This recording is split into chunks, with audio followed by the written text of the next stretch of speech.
Banca per l'Api San Biagio non poteva non esserci perché siamo una banca di credito cooperativo, quindi siamo banca espressione del territorio. Tutto quello che avviene nel territorio è chiaramente frutto di quelle che sono poi anche delle collaborazioni che ci sono.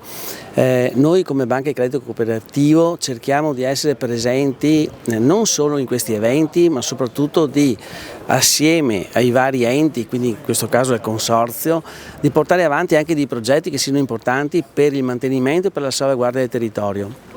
Parlare di sostenibilità oggi vuol dire fermarsi e guardare al futuro, ma è un po' come facevano anche i nostri vecchi, no? Quando una volta si fermavano e ti dicevano magari non lasciare l'acqua aperta oppure spegni la luce.